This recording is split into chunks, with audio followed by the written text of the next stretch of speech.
오늘 읽은 말씀의 배경에는 예수님의 이해할 수 없는 어려운 말씀들이 있어요. 성경을 읽어가다 보면 제가 설교를 시작한 지가 24년 됐거든요. 그래도 다 모르는 말씀들 너무 많은 거예요. 이게 무슨 말씀일까 고민하고 책 찾아보고 이것저것 애를 쓰는데도 잘 모르겠다 할 만한 말씀들이 생각보다 굉장히 많습니다.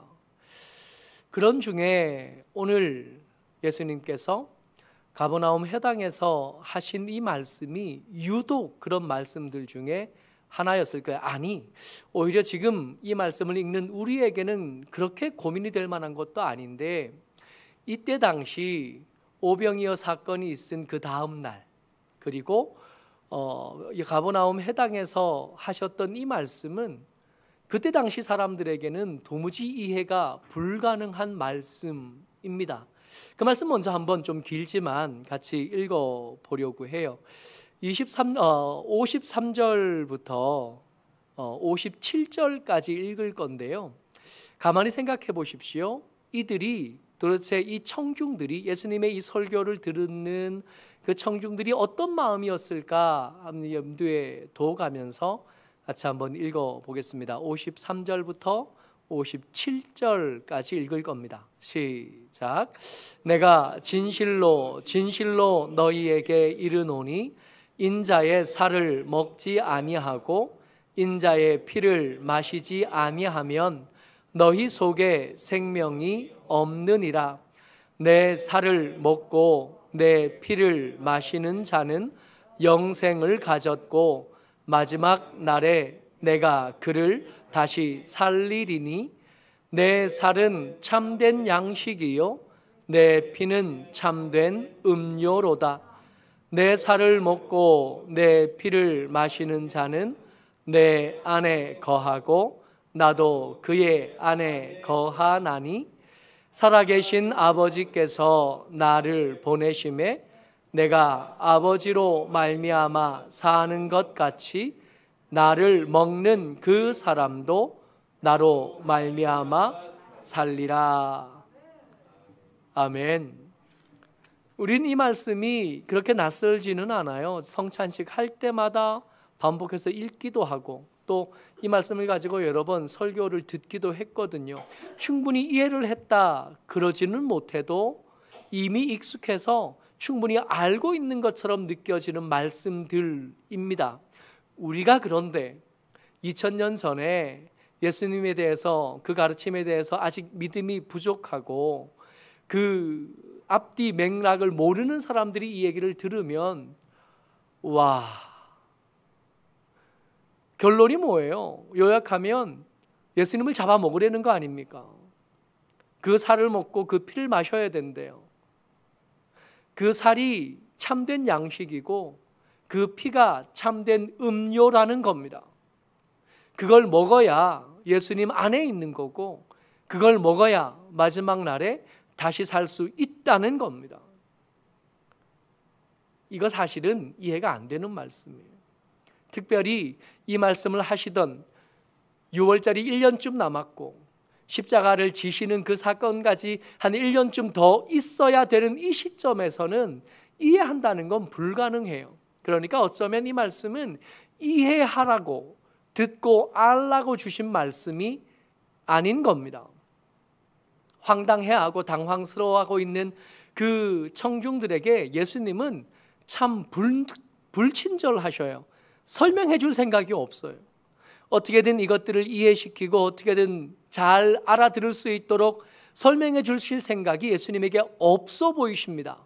그렇기 때문에 이 말씀은 알아들을 수 없는 말씀이고 알아들을 수 없는 말씀이기 때문에 할 수 있는 우리가 기대할 수 없었던 겉으로 표현되지 않았던 특별한 기능이 하나 생겨요. 알아들을 수 없어요. 그러니까 알아들을 수 없는 이 말씀을 듣고도 예수님을 따르겠는지, 알아들을 수 없는 이 말씀 때문에 예수님을 떠나겠는지, 믿음에 닿겠는지 믿음에 못 닿겠는지가 이 말씀을 중심으로 해서 구분이 되고 판별이 되게 될 겁니다. 이 말씀을 알아듣지는 못하지만 이 말씀을 통해서 내가 하나님께서 예수님에게 보낸 사람인지 아닌지를 알게 되게 될 거예요. 이 이야기를 가버나움 회당에서 했다 그랬잖아요. 가버나움 회당에서 예수님이 하신 설교인데 이 설교 직전에 우리가 지난주에 말씀을 나누면서 누구 얘기를 했었냐 하면 오병이어의 무리들 이야기했습니다.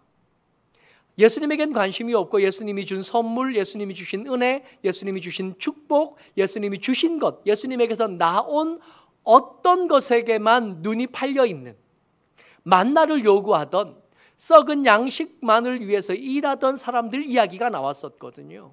그 사람들은 이렇게 쓱 이야기의 성경의 전면에서 사라지고 두 번째 무리가 등장하는데 이 사람은 또 특별해요.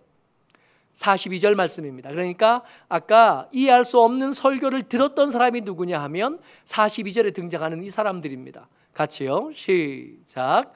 이르되 이는 요셉의 아들 예수가 아니냐. 그 부모를 우리가 아는데 자기가 지금 어찌하여 하늘에서 내려왔다 하느냐. 예수님께서 이 오병이어 무리들과 이야기하실 때 나는 하늘에서 내려온 참떡이다 이야기를 하셨었거든요. 지금 예수님이 오병이어 무리들에게 한 이야기와 가버나움 회당에서 한 이야기가 계속 이어지고 있는데 알아듣기 힘들어요. 문제는 오병이어 무리에 이어서 지금 이 말씀을 누가 듣냐 하면 예수님을 아는 사람들입니다. 언제부터 아냐 하면 아기 때부터 알아요. 요셉을 안다 그랬어요. 예수님의 아버지를 알아요. 예수님의 어머니도 압니다. 예수님의 동생들도 알아요. 예수님이 어릴 때 어떤 모습으로 자랐는지 알아요. 그가 어느 동네 어느 골목을 자주 다녔는지를 알아요. 그가 어린 시절 아직 공생애를 시작하기 전에 살았던 그 삶을 압니다. 그러니까 이 사람들에게는 하나님께서 예수님에 대한 더 많은 정보를 준 사람들인 거예요. 근데 이 정보가 이들에게 믿음에 닿을 수 있는 더 좋은 재료가 될 수 있었으면 좋았을 텐데 그러지 못한 거예요. 이 사람들에게 색안경이 된 겁니다. 예수님의 말씀을 말씀으로 들어야 되는데 그래야 구원도 받고 그래야 믿음도 얻고 그래야 하나님의 백성도 되는 건데 그럴 수가 없어요. 왜요? 요셉을 알거든. 예수님이 말씀 중에 나는 하늘에서 내려온 참된 떡이다 그러시는 거예요. 내 아버지가 나를 보냈다 그러는데 그 아버지가 요셉이 아닌 거예요. 요셉을 몰랐다면 차라리 좋을 뻔했잖아요. 그러니까 요셉을 아는 사람들이 무슨 소리야? 저 사람 내 친구 아들이야. 무슨 소리야? 저 사람 내 친구 형이고 어릴 때 같은 시절을 볼 때 내 친구야. 여러분 이들이 지금 믿음에 닿지 못하는데 왜 못 닿냐 하면 선입견이 있어요. 편견이 있습니다. 오병이어 무리들은 탐욕 때문에 썩을 양식에 대한 탐욕 때문에 끝내 믿음을 얻지 못했잖아요. 그에 비해서 이 사람들 예수님의 어린 시절을 아는 이 사람들은 선입견 때문에 믿음에 닿지 못합니다. 편견 때문에 믿음에 닿지 못해요. 여러분 그래서 먼저 믿은 여러분들과 제가 이 말씀을 묵상할 때 좀 두려워해야 됩니다. 예수 안 믿던 사람들이 예수님에 대해서 교회에 대해서 편견을 가지게 되는 경우는 하나밖에 없어요. 성경 때문이 아니에요. 예수님 때문이 아니에요. 많은 사람들이 그렇게 얘기하잖아요. 예수님이 내가 싫다는 게 아니에요. 누가 싫어요? 예수 믿는 것들이 싫어요. 제주도 분들이, 제주도 토착민들, 제주도 주민들이 요즘 유행이 있어서 육지에서 제주도에서 한 달 살기 혹은 1년 살기 혹은 이주해서 제주도에 살겠다는 사람들이 많잖아요. 그 사람들을 향하여 뭐라 그러냐 하면 육지 것들 그런데요. 저것들이 여기 와서 좋은 줄 알고 와서 살지만 얼마나 살겠냐 그거예요. 한 달 살다 도망갈 것들이고 한 1년 살아보다가 다 팔아치우고 돌아갈 사람들이라는 거예요. 그래서 신뢰를 안 주고 믿음을 안 주고 마음을 안 준대요. 육지 것들이. 여러분 우리가 살아가는 모습이 안 믿는 사람들에게 편견이 됩니다. 예수 믿는 여러분들과 제가 말하고 물건을 사고 길을 다니고 밥을 먹고 식당 가서 음식을 먹는 그런 일들이 우리 주변 사람들에게 편견을 만들어요. 그 편견이 좋은 편견이 만들어지면 교회에 더 쉽게 들어오겠으나 많은 경우에 나쁜 편견이 생기는 경우가 많잖아요. 그래서 예수 못 믿게 되는 거예요. 이 사람들이 그런 경우예요. 차라리 예수님의 어린 시절을 몰랐으면 좋았을 것 같고 차라리 요셉을 몰랐으면 좋을 뻔했잖아요. 그러면 아무 생각 없이 예수님의 말씀 듣다가 어느 순간에 예수님은 하늘에서 내려왔구나. 예수님의 아버지는 요셉이 아니라 아버지 하늘에 계신 저 하나님이 예수님을 보내신 거구나. 이렇게 아멘할 수 있었을지도 모르는데 이 엉뚱한 편견들이 이들로 하여금 예수 믿지 못하도록 믿음에 닿지 못하도록 물리쳐 버린 겁니다. 그래서 이 어려운 말씀을 심사숙고하고 깊이 생각해도 알 수 없는 이 말씀을 편견을 갖고 들으니까 믿음이 생길 리가 없잖아요. 근데 문제는요, 이렇게 이 가버나움 해당에 어차피 예수님이 이들에게 불친절한 중이시니까 이들이 믿음에 닿지 못한 거야 그렇게 두자고요. 예수님도 관심이 없어 보이셔요. 문제는 제자들에게 있습니다. 제자들도 이 말씀을 제대로 이해하지 못해요. 그래서 제자들이 이 가버나움 해당에서 이 이야기를 다 들은 다음에 고민이 깊어졌습니다. 같이 읽어보죠. 60절 말씀이요. 시작. 제자 중 여럿이 듣고 말하되 이 말씀은 어렵도다. 누가 들을 수 있느냐 한데 예수님의 어린 시절을 아는 사람들만 믿음을 얻지 못하고 거절하고 멀어진 게 아니에요. 제자들, 여러분 이때가 공생의 2년 마지막 3년째 접어든 때이잖아요. 그러면 꽤 많은 것들을 경험한 겁니다. 오병이어 사건도 지났잖아요.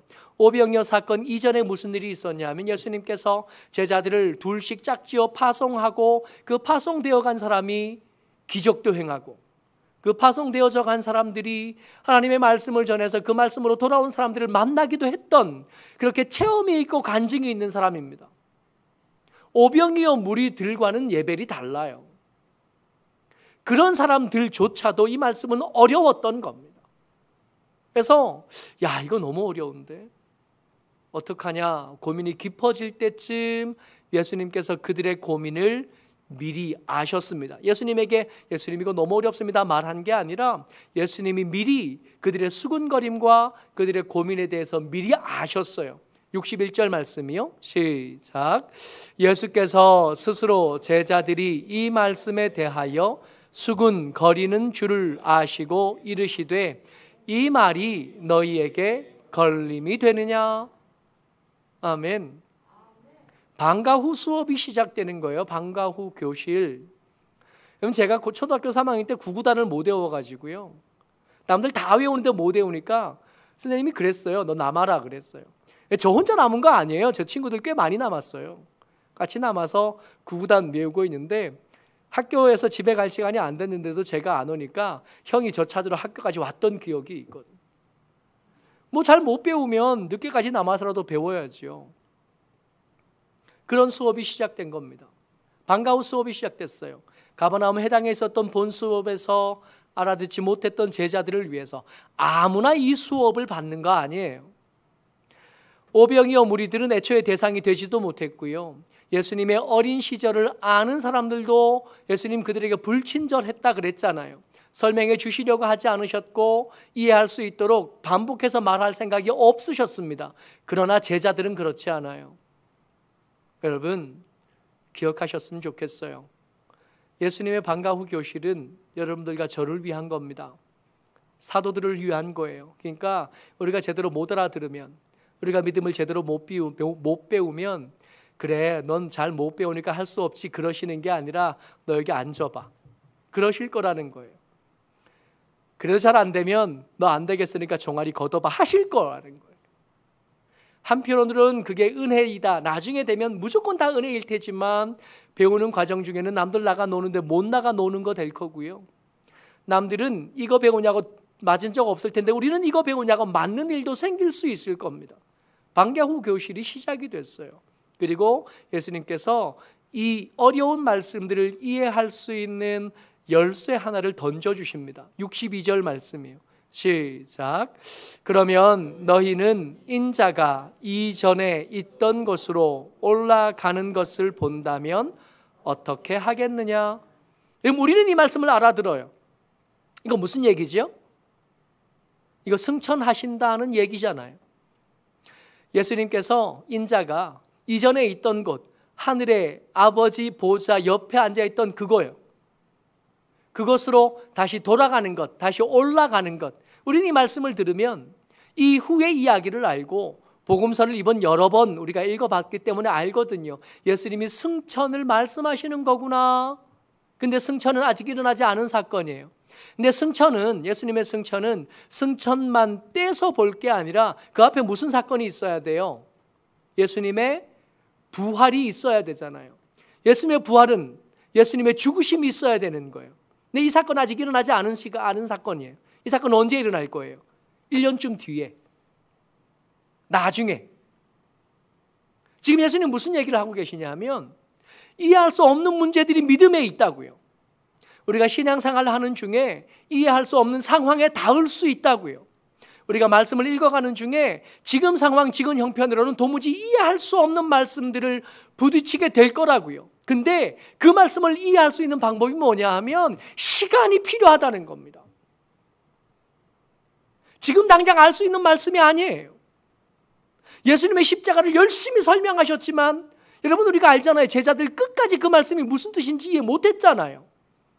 근데 예수님의 십자가를 확인하고 나서 부활하신 예수님을 만나서 그 못자국을 보고 그 창자국을 보고 나서 예수님이 그들과 40일을 더 계시다가 승천하신 것을 보고 나서 아무도 이것 때문에 고민하지 않았어요. 예수님의 살을 먹는다는 게 무슨 말인지, 예수님의 피를 마신다는 게 무슨 말인지, 예수님의 피와 살을 먹지 않으면 하나님 안에 앞에 있지 못하고 구원받지 못하고 부활하지 못한다는 말이 무슨 말인지 다 알지는 못하지만 익숙해질 수 있고 그것으로 성찬을 받을 때마다 감격할 수 있고 감사할 수 있고 이게 당신의 피를 흘려서 우리를 사신다는 얘기셨구나. 당신의 살을 팔아서 우리를 살려내시겠다는 말씀이구나 하는 걸 그렇게 어그러짐 없이 그렇게 큰 어려움 없이 아멘 할 수 있게 되는 거예요. 근데 이게 십자가를 확인하기 전에는 무슨 말로 설명해도 이게 들리지가 않는 거거든. 때때로 믿음의 문제는 해결하는데 시간이 필요해요. 햄버거하고 달라요. 햄버거는 주문하면 금방 나오잖아요. 콩 삶아가지고 깨끗이 씻어서 삶아서 으깨서 잘 뭉쳐서 곰팡이가 나게 했다가 그것으로 간장도 만들고 된장도 만들고 시간이 걸리는 음식들이 믿음이 꼭 그래요. 믿음에는 연륜이 필요합니다. 지금 당장 예수 믿은 지 얼마 안 된 사람이 은사를 경험할 수도 있고요. 예수 믿은 지 얼마 안 된 사람이 열정을 보일 수도 있고요. 예수 믿은 지 얼마 안 된 분들이 큰 은혜를 경험할 수도 있어요. 그러나 그 상태로는 위태롭고 위험합니다. 연륜이 필요해요. 시간이 필요해요. 그래서 우리가 직분자를 뽑을 때 혹은 세례를 준비할 때 그냥 믿음 좋은 사람을 뽑는 게 아니라 그저 그냥 은혜가 큰 사람을 뽑는 게 아니라 시간을 두고 보는 거예요. 시간을 두고 이 사람의 믿음이 진실한지, 아니 믿음은 진실하지만 바람이 불고 땅이 흔들리고 물이 홍수가 날 텐데 그때도 그 믿음을 지킬 수 있겠는지를 지켜보는 거예요. 여러분 요즘에는 세례교육 할 때 한 4주만 하고 말잖아요. 초대교회 때 세례교육은 2년씩 했대요. 2년을 지켜보는 거예요. 예배 잘 드리는지. 예배 한두 번 잘 드린 거 가지고는 믿음이라고 인정을 해주지 않는 거예요. 적어도 한 2년 정도는 믿음 안에 잘 세워진 걸 봐야 공동체 안에 들어오는 걸 허락해주고 공동체 안에 들어와야 주의 성찬을 맛볼 수 있게 해주는 거예요. 우리가 직분자를 뽑을 때 그러잖아요. 나이 따져보잖아요. 예수 믿은 지 시간이 지나야 돼요. 그 예수 믿은 지 시간, 그 시간을 어떻게 채웠는지를 살펴보는 거예요. 그런 다음에 표를 주고 그런 다음에 직분자로 세워가는 이 믿음이 건강한 믿음이 되고 이 믿음이 자리를 잘 잡고 뿌리를 내리기 위해서는 시간이 필요합니다. 우리에게 이해할 수 없는 상황이 닥쳤을 때 여러분 왜 금방 해결되지 않냐고 그러지 마요. 시간이 필요한 일들이 있습니다. 유독 사람에 대한 기도 제목들이 유독 그런 것을 봐요. 머리 검은 짐승들이 바뀌어요? 바뀌던가요? 잘 안 바뀌어요. 그런데도 우리가 기도하면서 예수님의 마음을 가지고 하나님의 마음을 가지고 포기하지 않고 기다리는 것은 오랜 시간이 지나가면서 그 사람 속에서 믿음이 곰삭기를 그 안에서 깊은 맛을 내는 음식들처럼 발효된 어떤 것들처럼 믿음이 그 사람을 점점 바꿔가기를 기대하는 시간이 필요하거든. 내 문제는 여러분 다 이해하지 못한 말씀을 붙잡고 그 시간을 견딘다는 게 쉬운 일이 아니에요. 너무 명확하고 너무 분명한 것을 해도 오래 하는 거 쉽지 않거든요. 근데 잘 모르는 걸 붙잡고 버티는 게 이게 쉽지가 않아요. 예수님의 방과 후 교실이 끝났습니다. 방과 후 수업이 끝났어요. 근데 그 방과 후 수업이 끝난 다음에 예수님의 그 특별한 호의를 입어서 설명 듣고 그 설명을 자세히 들었음에도 불구하고 제자들이 예수님을 떠나기 시작합니다. 66절 말씀이요. 같이요. 시작. 그때부터 그의 제자 중에서 많은 사람이 떠나가고 다시 그와 함께 다니지 아니하더라. 아멘. 못 버틴 거예요. 이 시간이 힘들어요.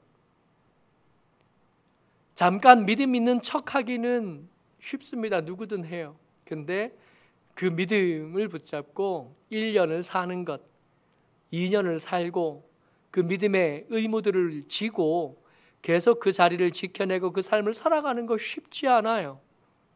여러분 아까 이 제자들 지금 이 오병이어 사건 같이 거친 이 제자들이 보통 사람들이 아닙니다. 우리가 함부로 이 사람의 믿음이 있네 없네 할 만한 그런 사람들이 아니에요. 예수님이 파송하셨던 70 제사들 중에 한 사람들이에요. 그들이 말하면 역사가 일어나고요. 그들이 기도하면 귀신이 떠나가고요. 병이 나았던 사람들이에요. 그런 사람들에게도 확신하지 못하고 알지 못하는 문제를 붙잡고 버티는 일은 어려웠던 겁니다. 정리를 좀 해볼게요. 지금 예수님께서 오병이어 사건을 주변으로 두고 믿음에 닿지 못한 사람들을 이렇게 몇 종류로 나타내 보여주셨어요. 첫 번째 무리가 어떤 사람들이냐면 오병이어 무리들이요. 썩을 양식을 향한 탐욕 때문에 믿음에 닿지 못한 사람들이 있었어요.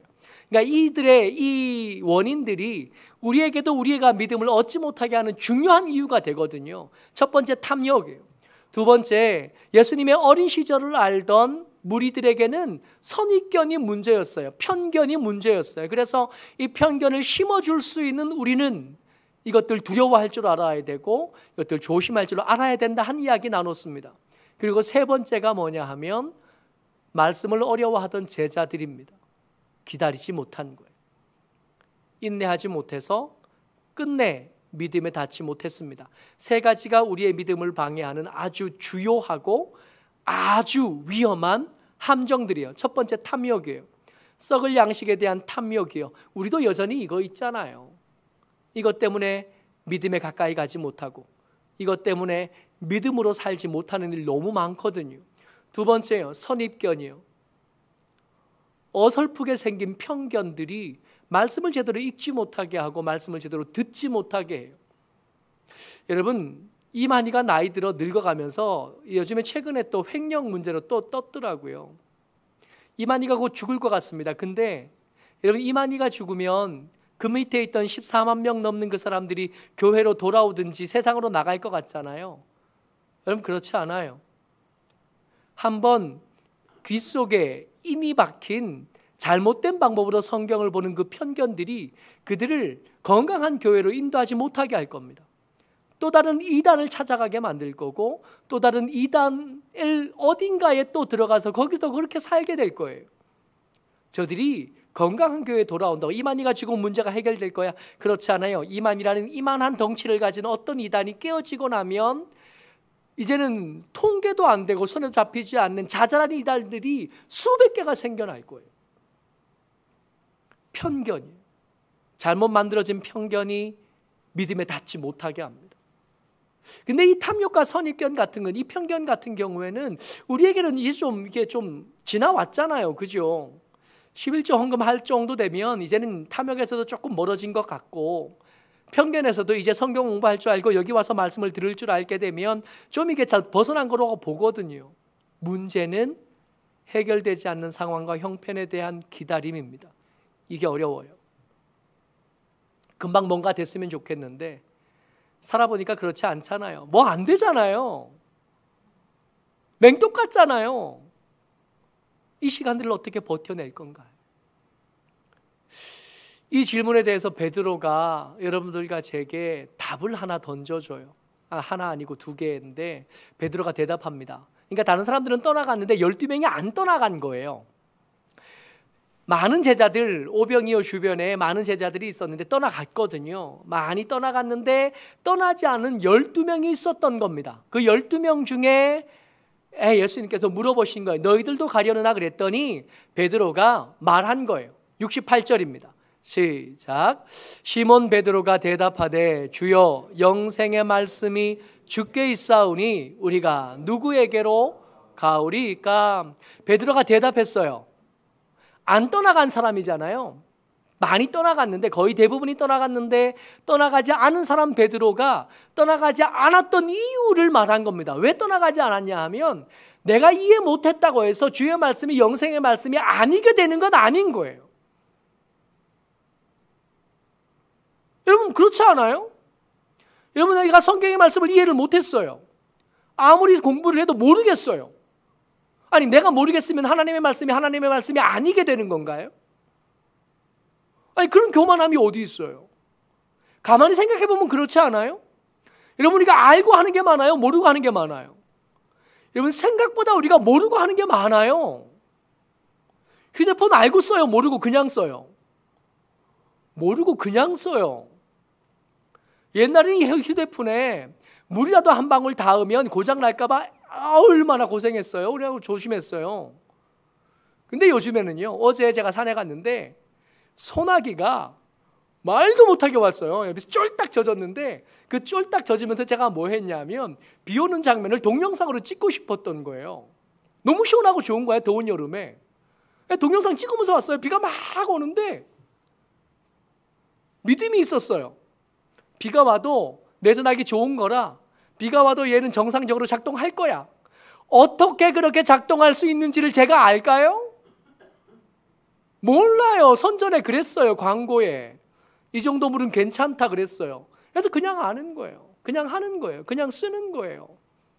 여러분 하나님의 말씀을 우리가 알고 믿는다고요? 알고 믿으려고 노력은 얼마든지 하고 열심히 하지만 모르고 믿는 게 훨씬 더 많아요. 내가 이해하지 못했다고 해서 하나님의 말씀이 아니게 되거나 내가 알 수 없다고 해서 그 말씀이 나를 구원하지 못하게 되거나 그런 거 아니라고요. 더 의심스러운 건 내가 다 아는 말씀이 나를 구원할 수 있을까? 내가 얼마나 안다고? 내 정도의 지식과 내 정도의 이해력이면 내가 못 알아듣는 말씀이 훨씬 더 중요한 말씀일 가능성이 높을 수도 있을 것 같아요. 베드로가 말합니다. 영생의 말씀이 주께 있습니다. 비록 못 알아들었지만. 그러니까 난 딴 데 갈 이유가 없어요. 69절이요. 시작. 우리가 주는 하나님의 거룩하신 자이신 줄 믿고 알았사옵나이다.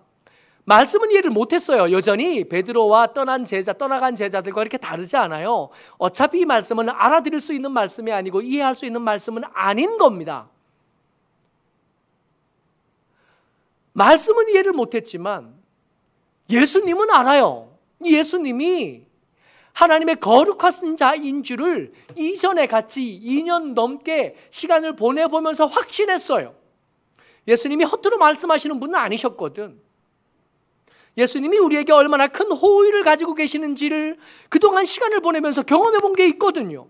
비록 지금 하신 말씀은 이해를 못했지만 이해를 못하는 말씀을 하신다고 해서 예수님이 나를 향하여 악의를 품으셨거나 나를 팔아먹고 그것으로 돈을 바꾸시겠다는 생각을 할 염려 따위는 없어요. 말씀은 못 알아들었어도 예수님은 날 좋아하셔.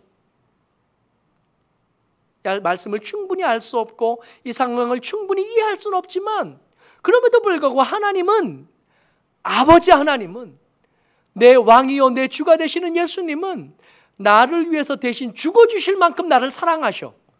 그거면 됐지 뭐가 더 필요하냐고 지금 베드로가 이야기하고 있는 거예요. 말씀을 다 알아들어서 따라다니는 게 아니에요. 못 알아듣는 말씀이 많지만 그럼에도 불구하고 예수님이 하신 말씀에는 일단 아멘 할 수 있다고 생각하는 거예요. 베드로는 그동안 경험해 본 예수님이 있잖아요. 그동안 교제해보고 같이 잠자보고 같이 걸어다녀보고 같이 힘들어보고 같이 굶어보기도 하면서 예수님에 대해서 신뢰할 수 있게 됐어요. 그가 하는 행동이 때때로 이해가 안 되는 부분이 있지만 그럼에도 불구하고 예수님은 내 예수님이신. 그래서 이해를 다 못해도 그냥 같이 있는 거예요. 그러고 보면 우리 관계들도 그렇지 않아요? 여러분, 우리 신랑하고 사는 게 신랑이 좋아서 살죠? 이해 안 되는 부분이 지금도 좀 있긴 하지만, 마음에 안 드는 부분이 좀 있기도 하지만, 그래도 그 놈이 내 신랑이라서 그냥 사는 거잖아요. 그 신랑 죽으면 엄청 울 거거든요. 그 아내가 잘못되면 엄청 슬플 거고 외로울 거거든요.